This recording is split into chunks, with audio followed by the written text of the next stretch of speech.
Thank you. Good morning, good morning, members, and welcome to this public meeting of the Climate, Environment and Biodiversity Subcommittee. This meeting is being live streamed and recorded. Members may notice that when calling members to speak, I will refer to them formally using their title, e.g. Councillor Jones, although I've never met Councillor Jones, so that it is clear who are councillors and who the process of elimination are officers. Remote participants, please follow the good practice guidance, which includes muting microphones and switching off your video when you're not addressing the meeting, writing speak in the Teams chat function when you want to contribute, if you're in the hall, and you can do this on your iPhone or iPad. Please don't repeat contributions already made by other members. No materials should be posted in the chat function if it is intended as part of the discussion.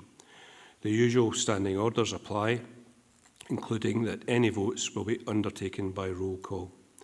If any members has to leave the meeting, please either leave Teams meeting for that period of time or write leave in the Teams chat function and then join when you're rejoining the meeting.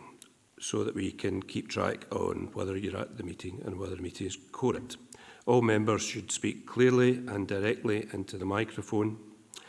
When making contributions and when referring to reports, please provide the reference to the relevant page and paragraph to allow everyone to follow. Please focus on contributions on areas where clarification is required or to propose an alternative recommendation. Similar to the process now followed at full council, when considering motions or amendments which are substantive in nature, I will call a recess where necessary so that I may seek governance advice on competency. This is good practice in governance terms and will provide for governance to be able to collate and circulate terms of said motion/amendment to members in order that they can have the opportunity to properly review it. I hope this process makes matters more effective, and I seek members' support in implementing this. So we'll move on to item 1, Sedern and apologies. Claire, can you provide the Sedern and any apologies, please? Good morning. Thank you, Chair.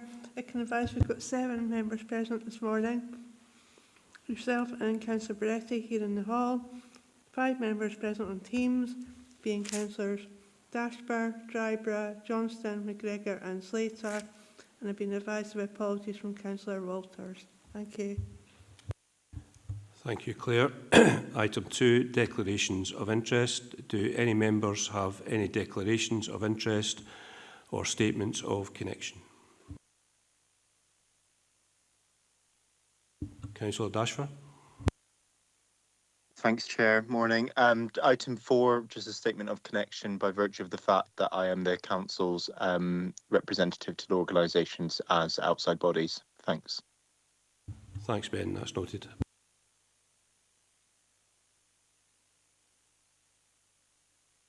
Councillor McGregor. Thank you, Chair.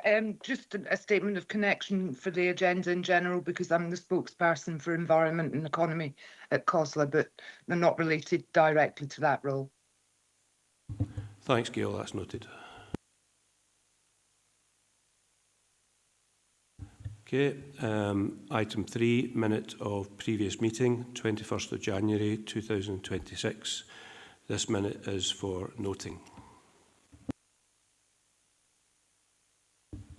So move on to the substantive business. Item 4, presentations, Galloway and Southern Ayrshire Biosphere and Southern Upland Partnership report by Head of Economy and Environment. This report informs and updates elected members on the collaborative work undertaken by both organisations and the work being undertaken in partnership between the Council and the organisations regionally. If members are happy to agree to receive the presentations, then I would like to welcome Ed Forrest from Galloway and Southern Ayrshire Biosphere and Cara Gillespie of Southern Uplands Partnership. Are members agreed to receive presentation? Okay, thank you. Simon Fieldhouse is available to take any questions on this report. So we'll start with the presentations, and I think Ed, you're... Okay, good morning everybody. Thank you very much for inviting me to join you today to talk about some of the work of the Galloway and Southern Ayrshire Biosphere. I want to start by giving you a bit of a quick overview of what the UNESCO Biosphere is. So we're a UNESCO designation that the region secured in July 2012. We're internationally recognised as a learning place for sustainable development, and we are part of a family of UNESCO biospheres that are spread internationally across the world, over 750 of them in total. Our UNESCO biosphere down in Galloway covers approximately 10,000 square kilometres of southwest Scotland. It's centred on the Galloway Hills and it's based on river catchment, and it's looking at the connectivity between people and the environment and their interdependencies on the water that is flowing out from the Galloway Hills, whether that's for washing and bathing, whether it's for irrigation of forestry, crops, livestock, or used in manufacturing processes. We cover 3 local authorities, there's over 100 communities within the UNESCO biosphere, and a population of 100,000 people, over 3,500 businesses. 60% of Dumfries and Galloway is within the biosphere, and 35% of the South of Scotland SOSI area is also within the biosphere. So the biosphere really should be a significant initiative to D&G. We're a charity, and we have a partnership board of 18 trustees who are made up of representation from public sector, private sector, local communities and environmental NGOs. And they are all people who live and work in the biosphere, and they are the people who help to set the direction of what we do as a UNESCO biosphere and help to monitor our delivery.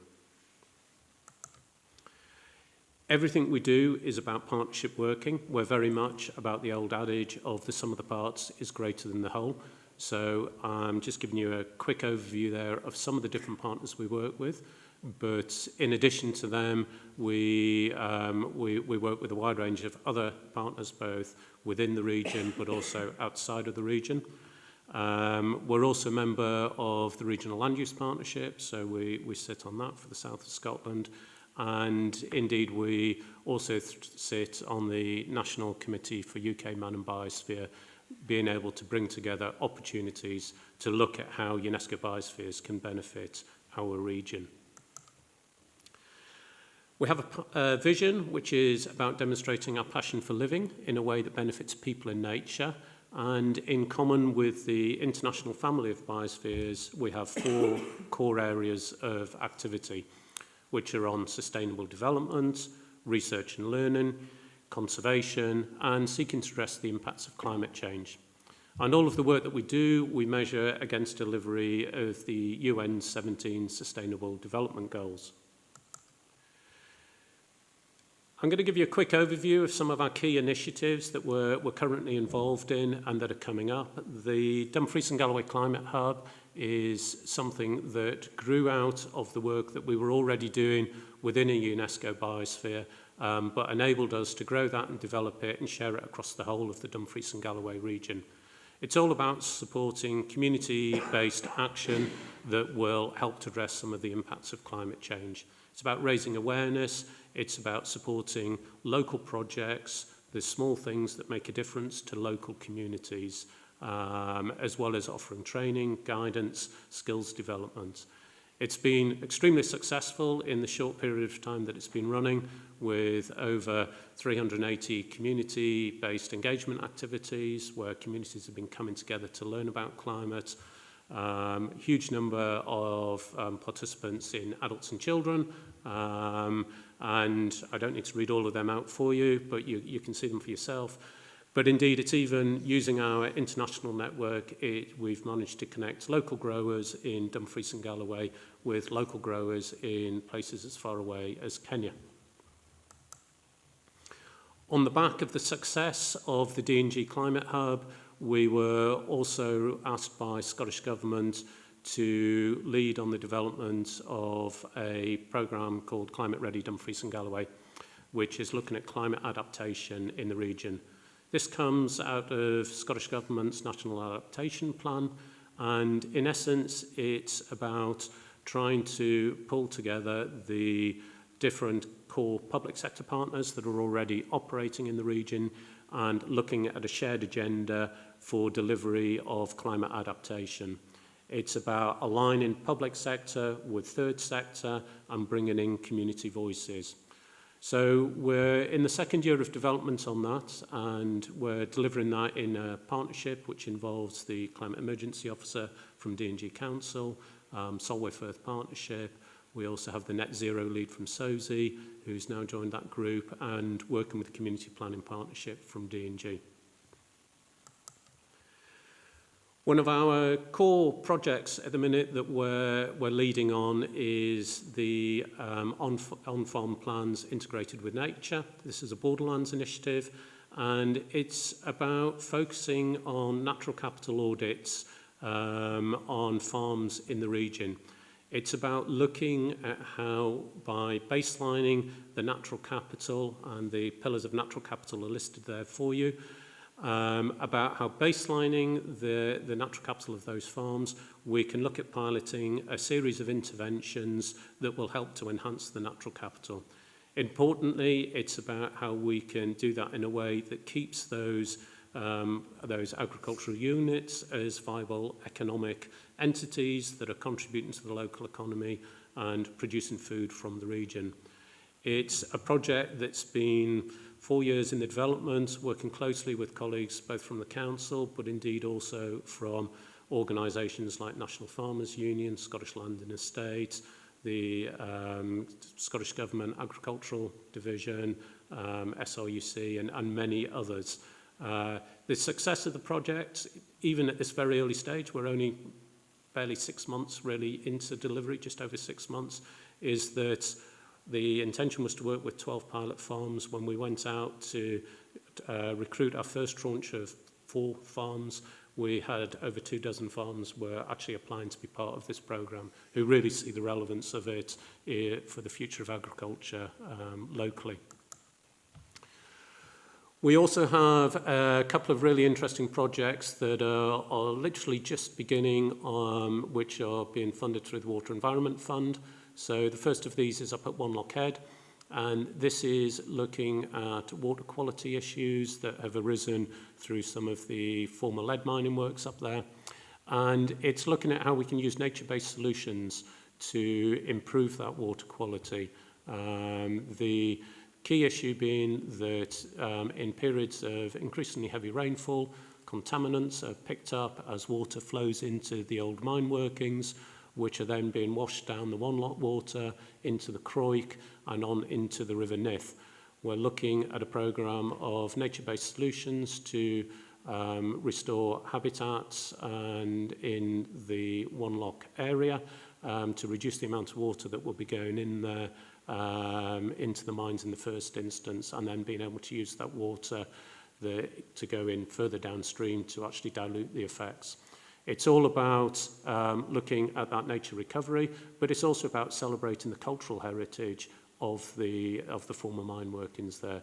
Indeed, this project, we've been advised by the Mine Remediation Authority, could end up being one of the largest mine restoration projects in the UK if it were to go all the way through. We have another WEF project that we're also working on with colleagues from the council down in Dumfries, and this is looking at some of the morphological issues on the River Nith in an area just north of Greensands, and looking at how by creating an urban nature reserve we can address some of those morphological and ecological issues. We can create an urban nature reserve that will be good for local communities, that we can create an active travel route coming through that area that will feed into the Dumfries Academy, which is just across the river from the location that is being talked about with this. Again, an exciting urban green space project that has potential to garner quite substantial levels of interest. I'm sure you've heard about the SCAMP project before, so I won't dwell on the SCAMP project too much, but as a biosphere, we're leading on 4 key areas of activity there. Community-led tourism, working with local communities to look at how we can support tourism development that is good for the community, is also good for the environment, and will benefit their local economy. Solways is an initiative that's looking at young entrepreneurship, looking at how we can support young people in coastal communities to develop, set up their own businesses or develop new skills aligned to the green economy. The Open project that I mentioned earlier, which is currently through the Borderlands programme, is limited to the biosphere boundary area. We're hoping that through the SCAMP project we can extend the opportunities of delivery of Open along all of the coastal farms up the Solway. And Blue Biosphere is an education programme that we deliver that is very much focused on the marine environments aimed at school children.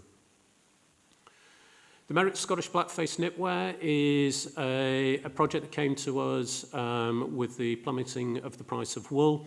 a few years ago when local farmers were coming to us and asking, was there not something the biosphere could do to help stimulate more interest in wool, that we could support more of a circular economy approach. We brought together the farming community, we brought together representatives from the Scottish Blackface Breeders Association, people from the creative industries, and members from the wool industry. And through that, we, for the first time, developed a 100% Merit Scottish Blackface wool that has full traceability back to the farms in the Galloway Hills. We developed a range of clothing that is currently being sold online. It's been on BBC's One Show. It's walked the catwalk at the Royal Highland Show. And at the minute, we're talking to retailers in Edinburgh about opportunities to sort of actually retail direct. It's a really exciting project that encapsulates much of what the biosphere represents. It's a fantastic way of marketing and flagshipping what's so special about our region and the Galloway Hills. We have an active programme of communities and education that takes place across the whole of the biosphere area. So everything from biosphere communities, where we're working with communities, supporting them in sustainability initiatives, to delivering carbon literacy training, active programme of education with local schools, but not just local schools, but also looking at some of those other groups. So groups such as local scouts and guides, and indeed also another programme that is working with young people who are going to some of the outdoor activity centres in the region. So it's all about engaging young people in their local environment, getting them to understand it, appreciate it, and value what we have. A key reason for the 3 local authorities coming together to seek UNESCO Biosphere designation was the value of that brand. It was how could we use that internationally recognised brand of UNESCO to market and promote South West Scotland. So on the back of that, we've developed a number of different initiatives, from the easiest that anybody can sign up for as a proud supporter to much more challenging, our business certification programme, which involves businesses going through an audit process that aligns them to delivery of the SDGs and recommendations as to how they can improve their business operations. We've also developed a programme with local events. So many of the region's biggest events, Wigton Book Festival, Spring Fling, the Gralloch, all go through our event certification programme, which is all about trying to support local economy, the local environment, the local community. We also have a programme of guide training, which is about taking local people and using their energy, their enthusiasm for the region, putting them through a guide training programme so they can begin to eulogise about it and set themselves up in business as self-employed guides. We also have a programme of projects in the pipeline, so I'll just very quickly, Climate Resilient Landscapes is very much looking at the core of the biosphere, the area that was unfortunately devastated by a wildfire almost exactly a year ago, and it's about how we can bring together the partners there to look at a more climate resilient landscape, which will be good both for biodiversity, but will also help to make it more resilient to future wildfire risks. We have an EU Horizon project that has just been submitted, which is looking at how we can bring together the UNESCO biospheres that all are around the Irish Sea. And it's looking at access to data, supporting citizen science opportunities, and how that data can ultimately lead to more sort of evidence-impacted community action. We're working with Community Energy Scotland and colleagues from the 3 local authorities and indeed the Energy Agency in the development of a new project that's looking at household energy audits and how we can support local communities in addressing some of the fuel poverty issues that are being faced in the region. And indeed part of that is also about how we can actually give more practical advice on how to use some of the technology that has already been installed, which people have challenges with. Heat pumps are a classic. We're also partners in another EU bid. This one's very much an international bid with a wide range of partners from across Europe, which is, again, is about circular economy. It's about its connections to landscape, about connections to local society, and how we can celebrate our cultural identity. So that's a really quick sort of overview, I hope. Happy to take any questions or indeed talk to anybody after the proceedings have completed. Thank you. Thanks very much. Excuse me, certainly packed in a lot into your presentation, but it's very interesting and very important work. I've now opened the floor to members who wish to ask Ed any questions. Councillor Beretti. Just to start getting the ball rolling, Chair. Hi, Ed. It's one of the things that we try and do here is carbon literacy training. There's two questions I have. I noticed that you had up there 83 over so many years now. Is there a difficulty in getting people to sign up to carbon literacy training? Is it their age? Is it their background? Is it their culture? What is it? And I have a second question just before I forget it. I noticed that you mentioned about the regeneration or probably reforestation, looking at species that are going to go into the Merrick Hills. Given that we are experiencing each decade more extreme weather patterns, and although it might not seem it, but the climate is actually getting drier, not over the last 4 months, but anyway, are you looking at how the species you choose are going to go forward in this new period? Thanks, Tony. Ed? Thank you, Councillor Beretti. On the first point around carbon literacy, yeah, it is a hard sell. I'll admit that. Carbon literacy doesn't necessarily resonate with people. And the certified training that we do is a full day of training. And so it can be quite a challenge. And indeed, one of the things that the team are currently working on is, rather than going for a full day's training certified by the Carbon Project, is can we actually look at a lighter touch, something that's more about sort of climate literacy training, is perhaps cut down to a 2-hour slot that is, is less of a commitment for people, that is still engaging people and raising awareness. So that's certainly one of the things that the team are exploring. On the core of the biosphere, it really isn't about trees in the core of the biosphere. It's more about those open spaces. And one of the key sort of issues that we have there is that there are extensive areas of Molinia grasses across there, which grow into quite a thick thatch, and then become tinder dry at this time of year, which leads to their susceptibility to wildfire.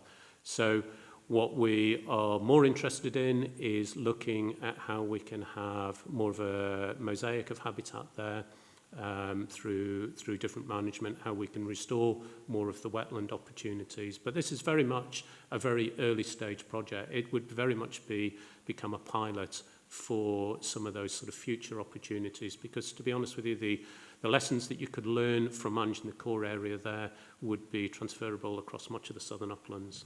It would be the same issues, but it is much less about tree planting within that sort of area. It's more about the open space, if you like, that is then surrounded by the Galloway Forest Park. Okay, Councillor Beretti. Yep. Thank you. Do any other members have questions for Ed?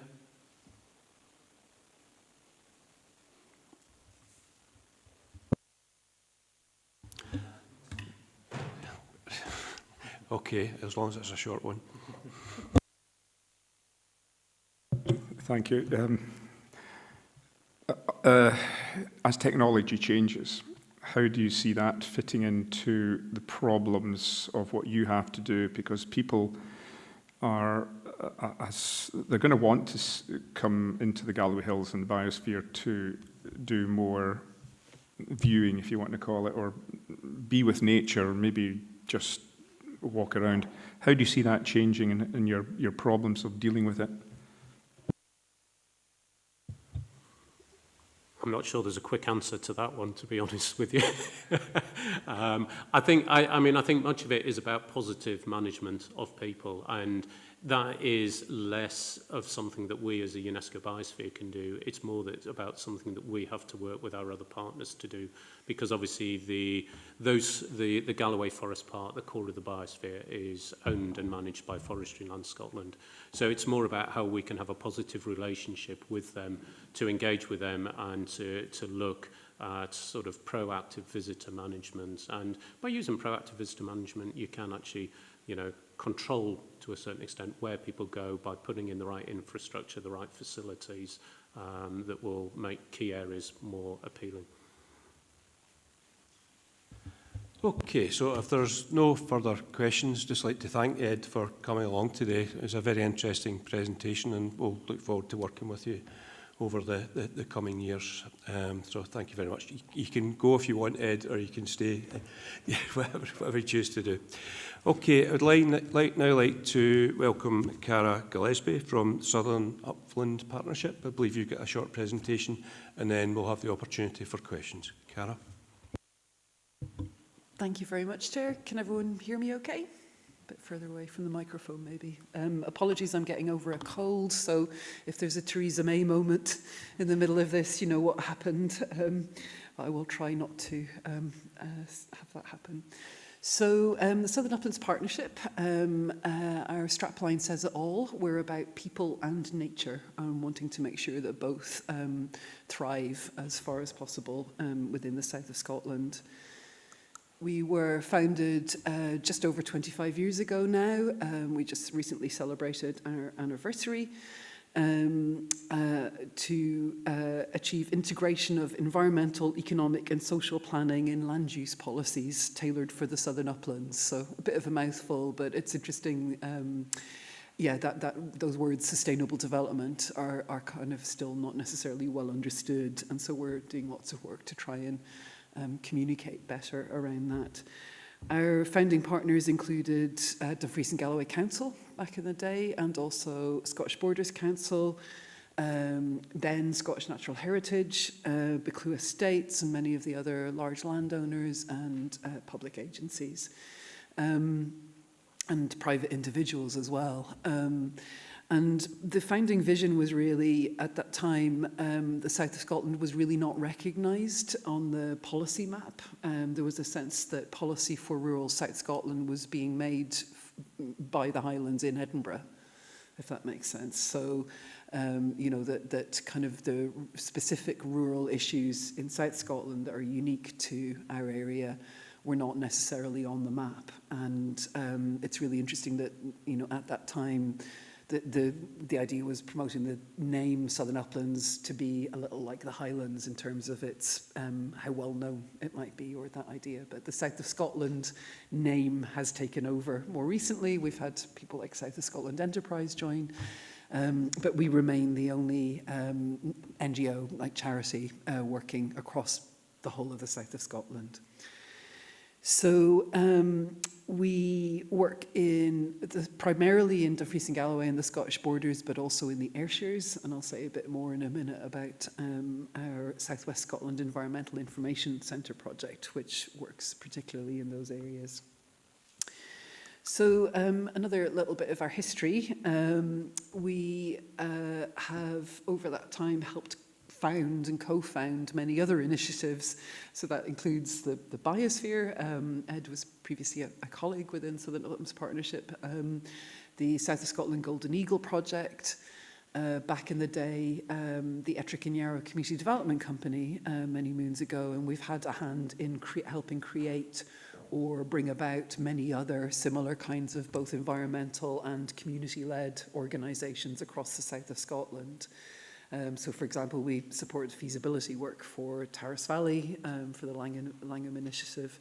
And so we're very much about creating the conditions for nature to flourish and for community to flourish, rather than that we're necessarily going to deliver that. We've worked on things like rural skills, nature-based tourism, conservation, all kinds of aspects of rural land use. over the years. Currently, we're focusing on 3 main strands of activity around community development, land access, which is not just about physical access, but also about what I call access of the mind. So you talked about the question earlier from Councillor Beretti about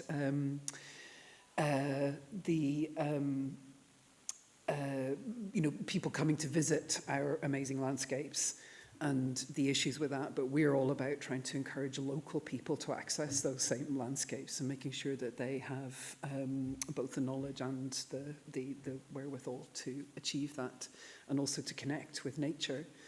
And we also work on land use in terms of, well, we also are involved with the Regional Land Use Partnership, and we've been involved and are currently involved in many projects over the years that have been focused on these issues, both in the Scottish Borders and in Dumfries and Galloway. Right now, the major projects that we're working on, so we have some large, long-standing projects sort of represented by the icons on the right, the logos. So just for reference, really, we're involved in a major project in the Scottish Borders called Connecting Threads, which is an arts-based project on the River Tweed within the wider Destination Tweed project. So this connects into Moffat, and when the trail is built, will be, quite an important. So that's something that we're very interested in, how we can connect that trail into and down through Dumfries and Galloway long term. I mentioned the South West Scotland Environmental Information Centre, which is the environmental record centre for the Dumfries and Galloway and the Ayrshires. That is a really important service in terms of working particularly with volunteers, volunteer wildlife recorders who gather incredible amounts of data on wildlife in Dumfries and Galloway and across South Scotland and in the Ayrshires. The centre can then take that data and help it become more usable for a range of purposes, including currently the local biodiversity action plan, which we are undertaking for Dumfries and Galloway Council. We've also recently completed a state of nature report for the south of Scotland, using data from both the local record centre here and our sister organisation in the Borders. We administer 2 community benefit funds in East Dumfriesshire, so the Dumfriesshire East Community Benefit Group and also the Cross Dykes Community Benefit Fund. And within that, although that's very much community-led and the communities are in charge of those funds, our role uniquely really amongst community benefit fund delivery is to also provide some community development support. So we work with groups that are applying to the funds to help them improve their bids, think differently about how they might develop or deliver their projects, and with a strong environmental and sustainability theme through that. So we've had a lot of things like roof replacements and so on for village halls across that area of the region that now have insulation or renewables that they hadn't thought about before they were originally, trying to fix this initial problem. So lots of ways in which we can contribute to that. In the Scottish Borders, we also, similarly to the Biosphere, we host the Borders Climate Hub, the Scottish Borders Climate Action Network, and our 2 organisations work closely to try and make sure that we've got a good joined-up approach to that across south of Scotland, and that's something we're keen to continue. We facilitate a voluntary grouping called the Environmental Alliance of the South of Scotland, which is made up of over 70 different NGOs, individuals, statutory organisations interested in progressing issues and the agenda around environmental sustainability in South Scotland.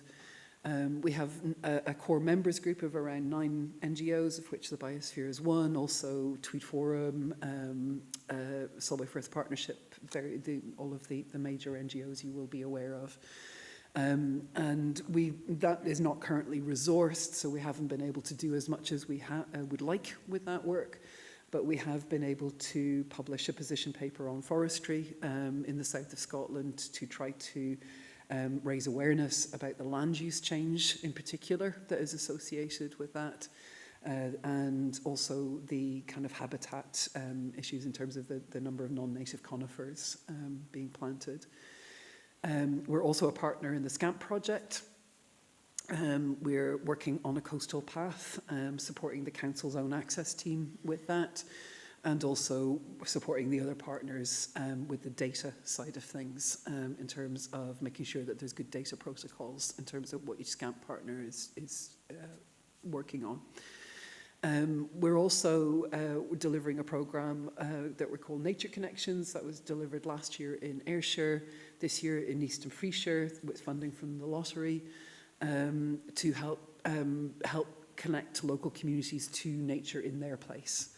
And we use a whole range of methodologies and approaches to do that, to make it interesting and engaging for people, all the way from, you know, what I would call kind of high science and around wildlife recording and identifying, and so on, all the way back to creative projects and nature appreciation.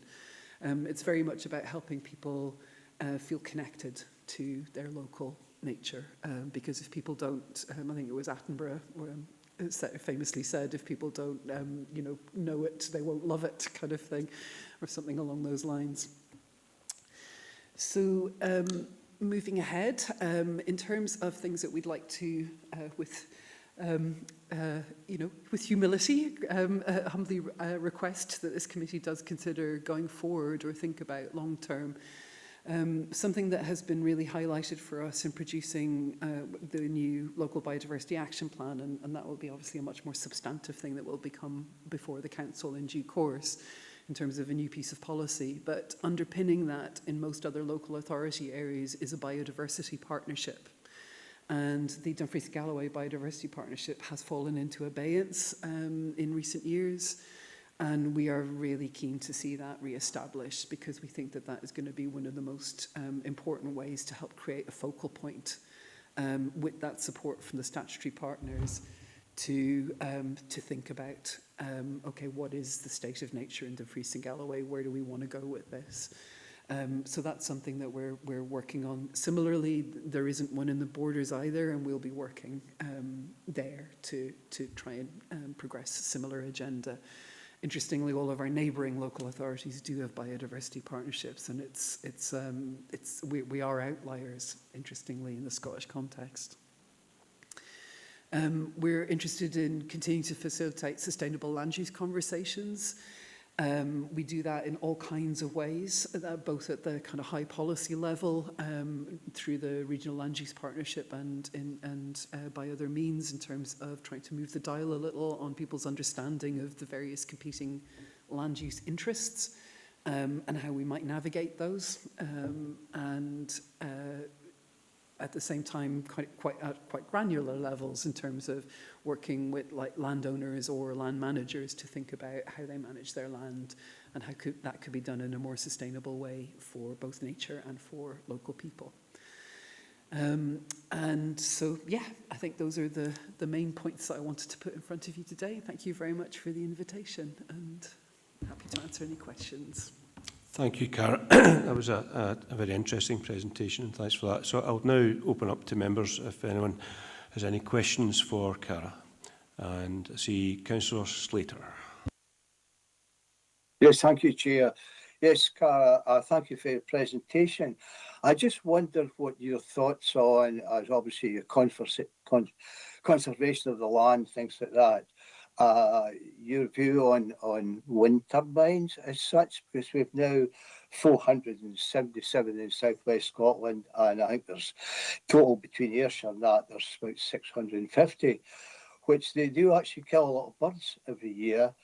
And the peatland is talking about how wind farms can release thousands of tons of carbon per hectare because peat is being excavated or filled with concrete. Well, I won't go any further than that, but I just wonder what your views on your situation, because by digging out the peat, it takes 1,000 cubic metres of concrete to put one of these wind turbines up, which is lost peat and lost to collecting carbon. So it's just a general question. You might not be able to answer it, but I thought I'd ask you anyway. Thank you. I could certainly give you my personal opinion, but I'm not going to. We don't have an organisational position on this, and we very intentionally do not comment on kind of wind farms or planning applications. Our policy is very much that it's up to local communities to speak, that we're not here to speak for them or comment. Okay, thanks, Cara. Any other questions, members?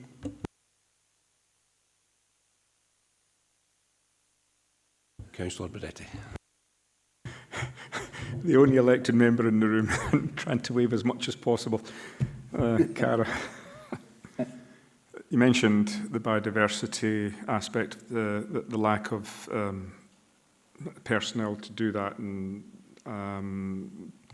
is that, in your opinion, lack of finances as possibly one of the issues, but also how might that impede going forward with the vast array of or range of things that you're actually involved in, and how are you going? How do you see that going forward, given that we are becoming almost a difficult political situation, if you want to call it, and also a geopolitical situation?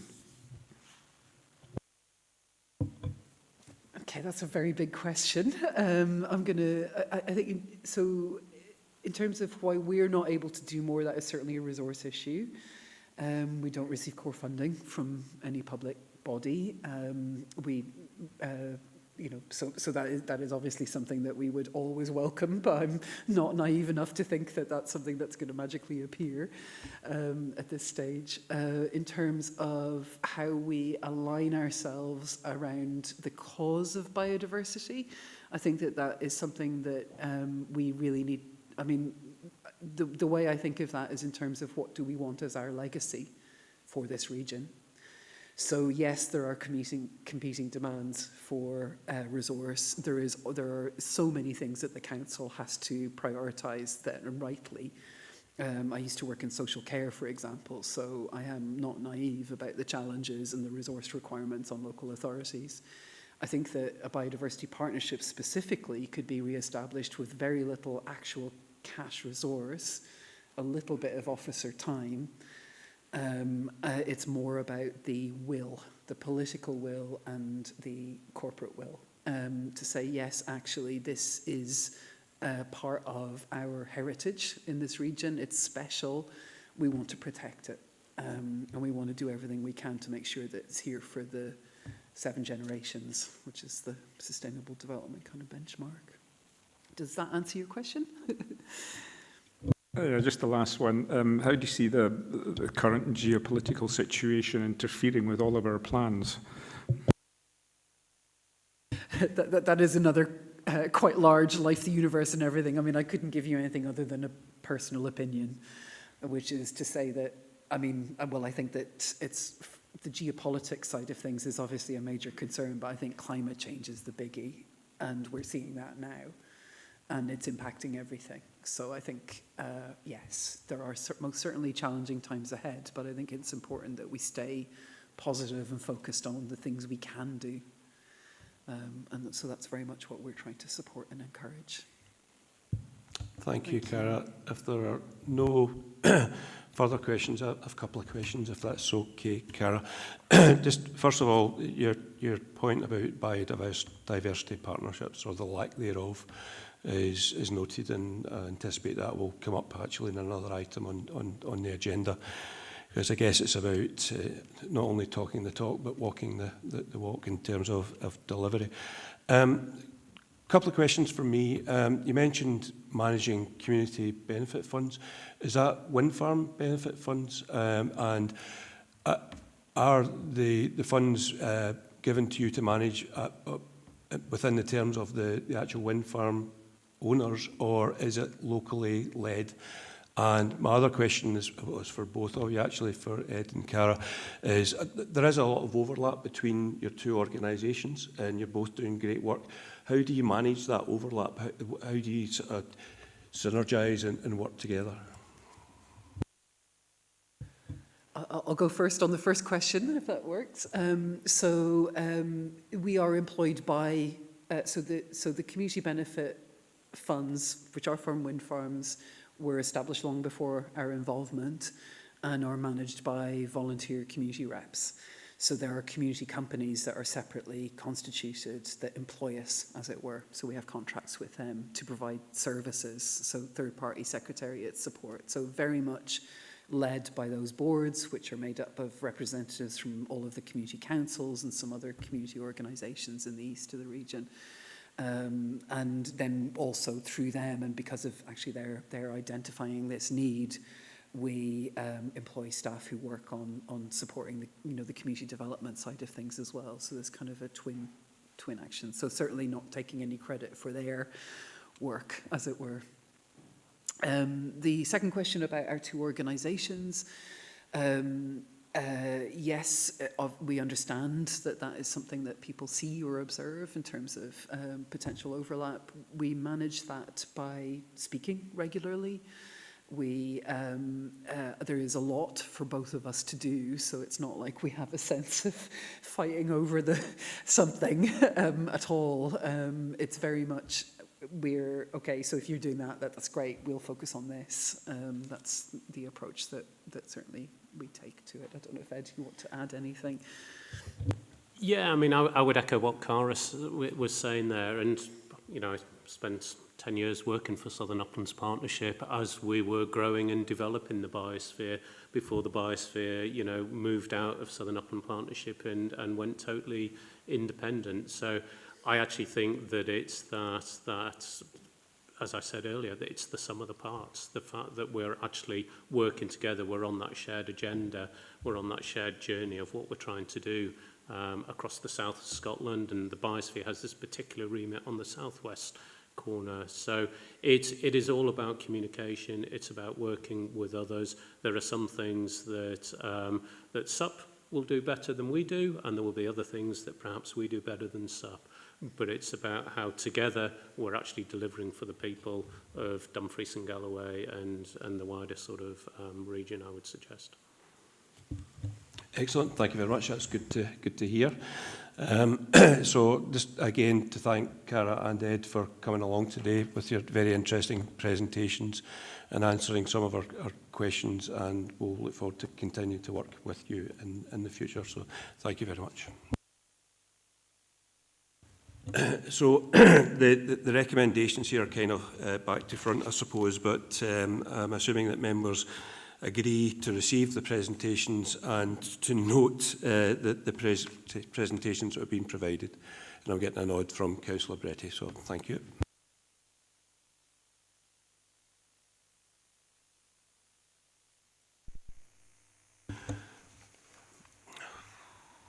So we move on to item 5, Dumfries and Galloway Local Biodiversity Action Plan Refresh, report by Head of Economy and Environment. This report informs and updates elected members on the progress surrounding the refresh and renewal of the Local Biodiversity Action Plan. Simon Fieldhouse is available to take any questions on this report, along with other officers as required. Do we have any questions for Simon on the report and the appendix?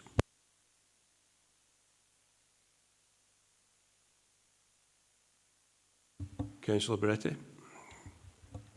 Yeah, thank you, Chair. I'm just trying to find the page. I can't remember exactly which page it is, Simon, but I noticed that I think it was someone, the Marine Act. I might actually have got this wrong, but did Scamp come to the Oyster Festival last year and deliver something? Because I was just wondering why maybe we're not picking up on some of these things, that some of our committee members can actually attend these projects. Thank you, Councillor Bretty. Yeah, I believe that Scamp did attend the Oyster Festival. We're looking obviously at attending the Oyster Festival this year as well. Obviously what we can do is try and make sure that a programme of activities for Scamp is put out in advance of the summer season to ensure that members are aware of the activities that are undertaking. Thank you, Simon. Councillor Dryborough.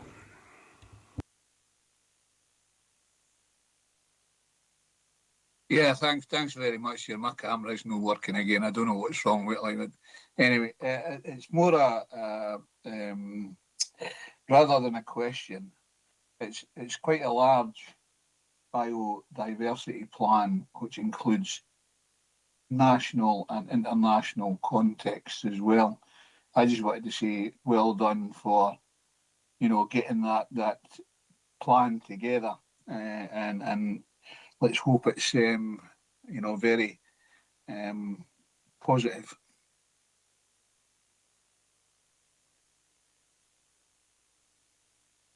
Are you still there, Councillor Dryburgh? Yeah. Did you hear me?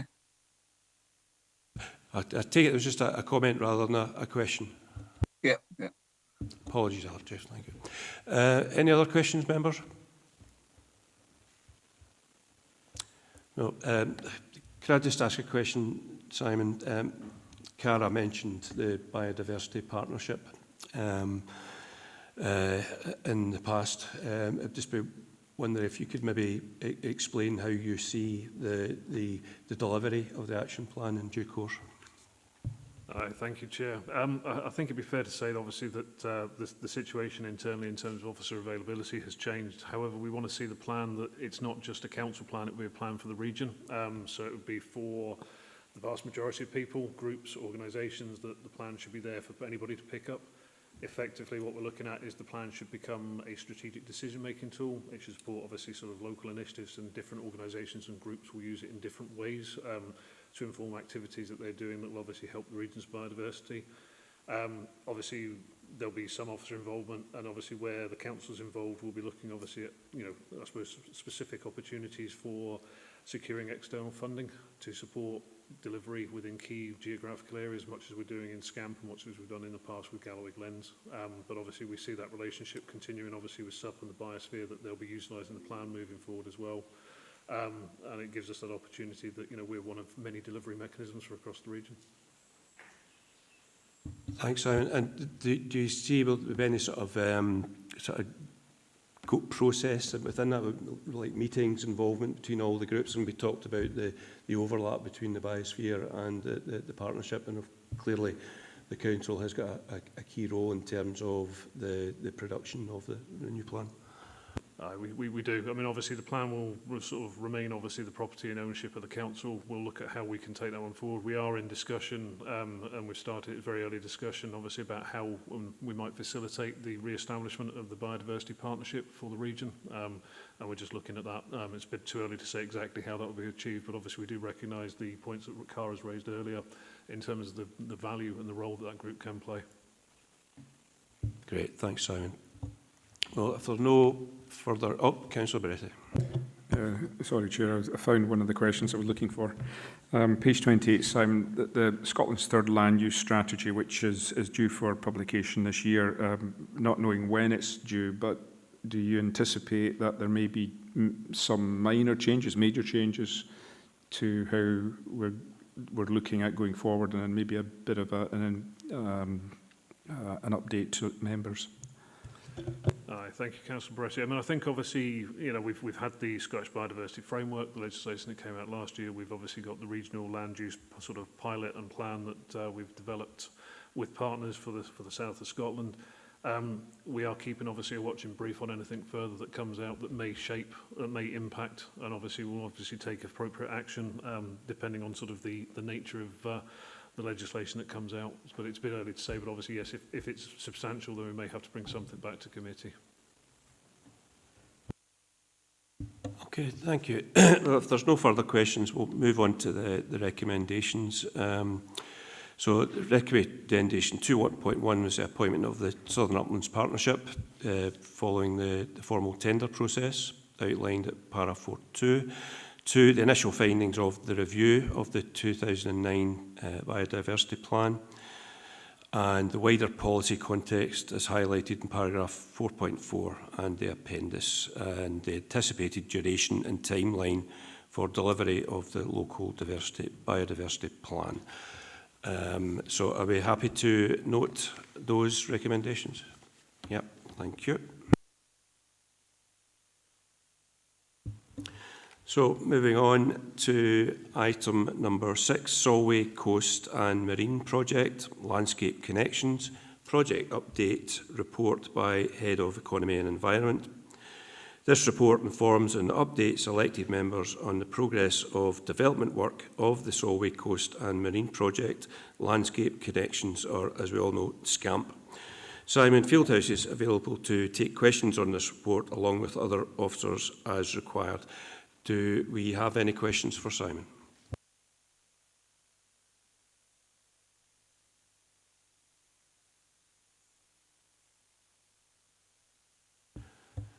Okay, it looks as though you're getting off quite. Simon. Thank you, Chair. Just pondered whether there's a small video that obviously is prepared and lined up for SCAMP that maybe sort of just provides a bit of an oversight in terms of what the SCAMP project is likely to achieve and the area it's focused on, that perhaps obviously makes it more eloquent than I could in terms of its justification. So if members are happy just to sort of have that loaded, that'd be brilliant. So for viewing just now? Yeah. Right. Okay, great. Happy? Yeah.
From the River Sark at its beginning to the Rins of Galloway at its end, many rivers here flow into one.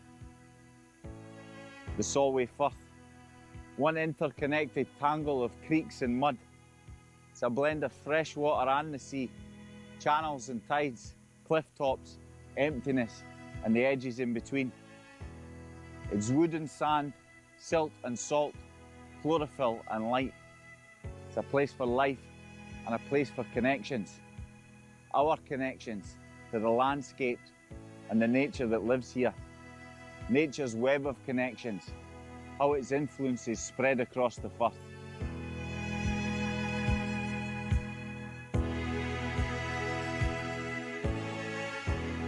Here there are locations where the native woodland is retreated to the cliff faces, the spare edge of land where grazing animals or our hands can't reach to clear the vegetation.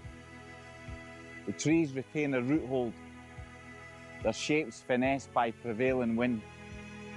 In spring, cliffs flow towards the sea in a wave of greenery.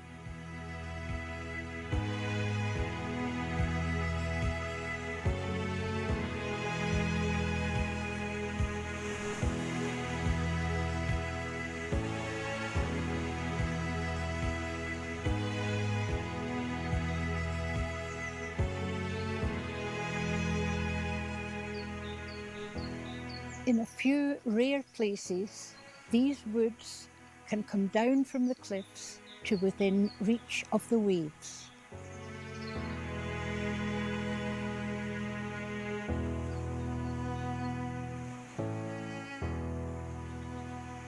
Their scurvy grass and thrift flank, the oak and ash. High tide washes the bladder wrack into the leaf litter.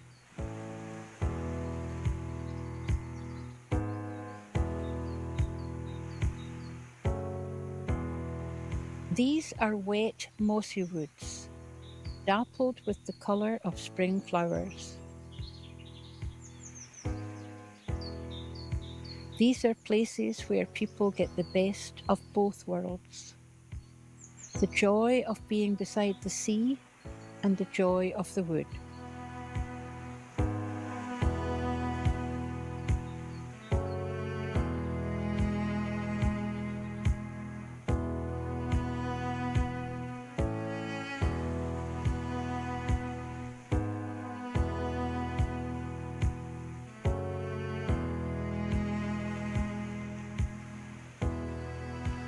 In open coastal spaces, sand dunes form as the architecture of wind and time.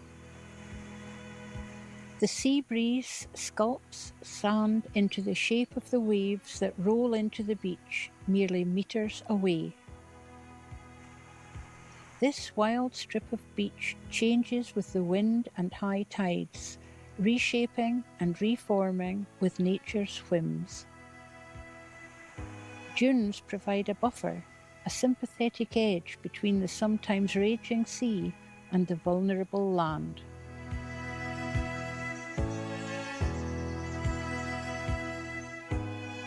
Along the Solway, salt marsh works similarly, where mud swept in by the tide is caught by plants like sapphire. The mud is held there. Salt marsh is the process by which water grows a strange and fickle land, one that is covered on every high tide by the sea.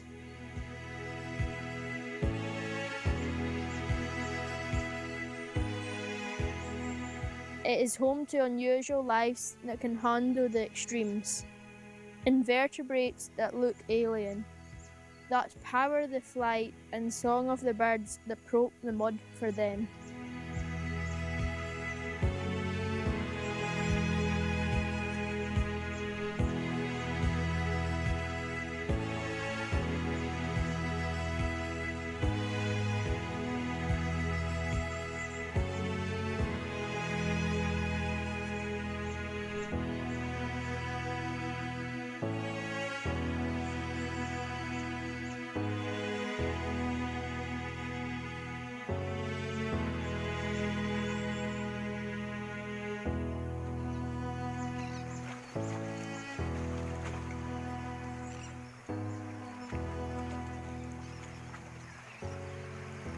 Between the tides, seawards of the salt marsh, we find green ribbons of seagrass. These long, thin leaves are land plants that colonise the sea, coping with the water and salt, flowering and setting seed like any land plant would. Like salt marsh, they also lock up carbon and nitrogen that would otherwise pollute the environment. They help calm the rolling waves and help protect the land. The seagrass that grows above the low tide mark feeds geese in the winter. The submerged grass becomes a nursery ground for young fish to grow.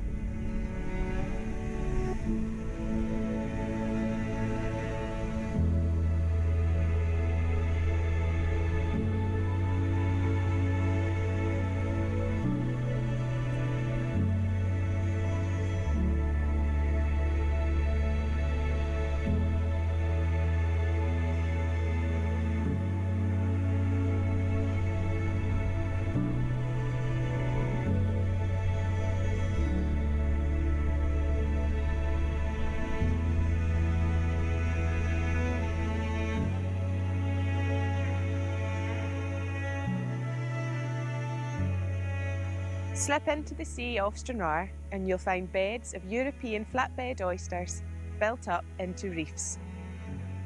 The shells of dead oysters forming a new layer for the next generation of oysters to grow on. Loch Ryan has one of the finest oyster beds left in Europe. Oysters purify the sea. They pass 200 litres of seawater through their gills every day, filtering out the impurities on which they feed, expelling cleaner water. The Solway is a place where things should flow into one another, from the woods clinging to the cliffs to the oysters in their beds.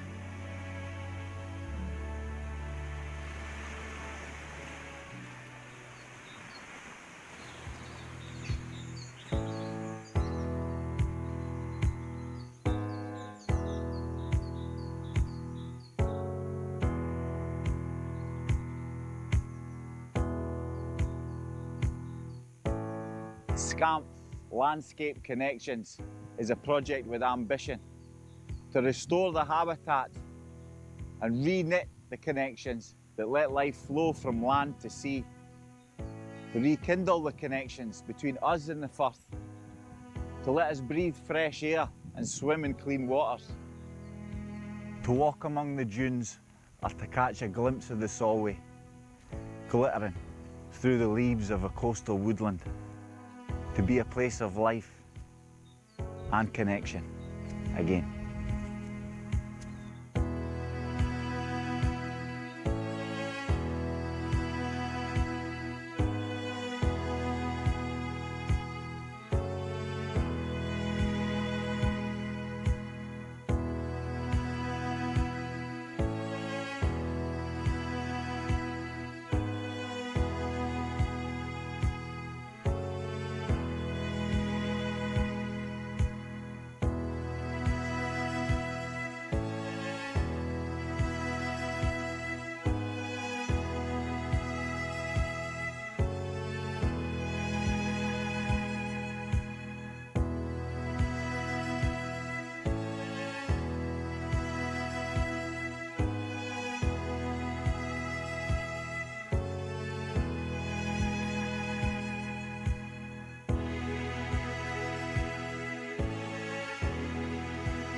Well, thanks for showing us the video, Simon. There's some pretty stunning scenes there, and it was almost like poetry as we sort of watched and listened, and it certainly brings Scamp to life, I think. So hopefully it can be viewed as widely as we possibly can across the region. Councillor Beretti, you want to come in and ask a question? In a sense, yes. Like you, I was absolutely stunned by the beauty and presentation of that film. That was superb, Simon.